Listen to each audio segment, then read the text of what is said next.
PTI के साथ तो सिर्फ ये इलेक्शन के हवाले से नहीं, बल्कि आप पिछले 1.5 साल से देख रहे हैं कि जो सलूक किया जा रहा है उसकी बुनियादी वजह सिर्फ एक ही है। और वो बुनियादी वजह ये है कि इस वक्त पाकिस्तान की जो गालिब अक्सरियत है आवाम की, वो पीटीआई के साथ है। जो इस वक्त एस्टैब्लिशमेंट और प्रो एस्टैब्लिशमेंट जमातें जो हैं वो दूसरे एंड पे खड़ी हुई हैं और उनको अपनी जो फतह है इलेक्शन में वो दूर दूर तक नजर नहीं आ रही। इसलिए सबसे पहले पीटीआई के ऊपर मुकदमात का इंदराज शुरू हुआ और उनके लोगों को अरेस्ट करके और उनसे जबरदस्ती प्रेस कॉन्फ्रेंस करवा के उनकी जमात से अलग किया गया ताकि इस पार्टी को तोड़ा जाए। और इस तरह से उसकी जो वोटर्स हैं शायद वो इससे अलग हो जाएंगे, क्योंकि इस पार्टी के अंदर जितने भी इलेक्टेबल तस्वर किए जाते थे उन सबको अलग किया गया। और फिर आपको याद होगा जुलाई 2022 में ज़िमनी इलेक्शन हुए तो वो इलेक्टेबल सारे हार गए थे।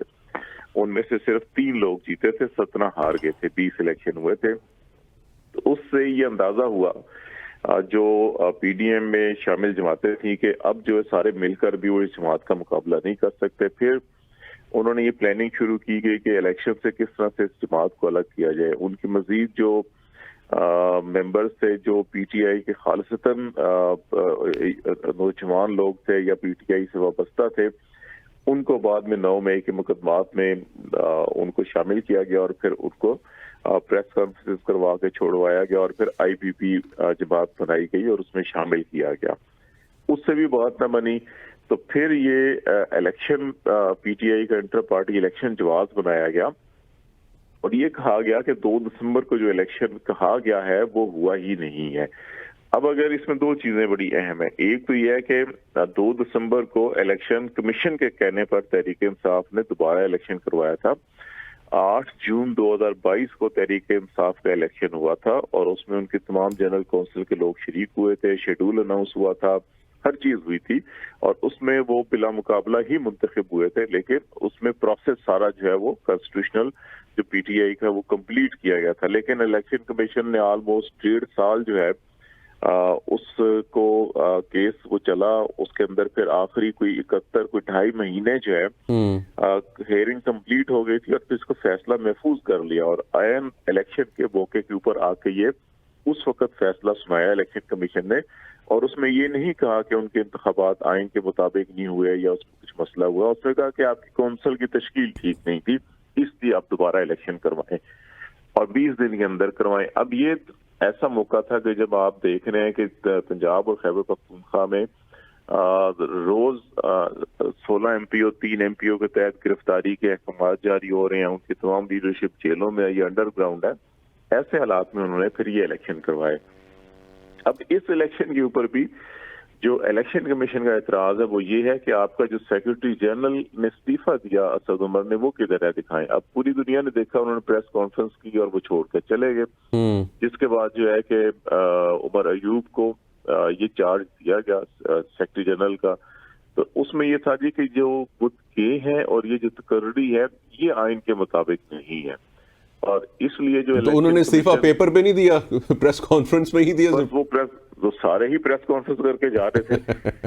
इवन जो शिकायत कुनंदा थे इस इलेक्शन में जो दरखास्त लेकर आए सुप्रीम कोर्ट पे, जिसमें एक मोहतरमा नौरीन भी थी जिनके बारे में कहा जा रहा था जी बड़ी रो रही थी कि जनाब नौरीन रो रही है, बड़ा महरूम किया गया।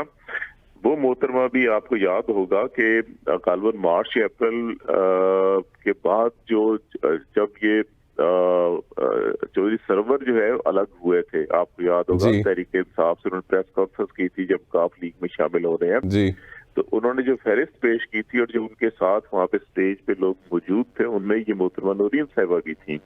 अब अगर ये उस वक्त छोड़ गए थे तो अब ये आ गए कि नहीं हम जमात में हैं। तो बुनियादी तौर के ऊपर अभी PMLN हो या पीपल्स पार्टी हो, JUI हो या PDM की जो दीगर जमातें हैं, उनको ये मालूम है कि ये सारे मिलकर एक इंतखाबी निशान के नीचे भी अगर इलेक्शन लड़े तो वो तहरीक इंसाफ का मुकाबला नहीं कर सकते।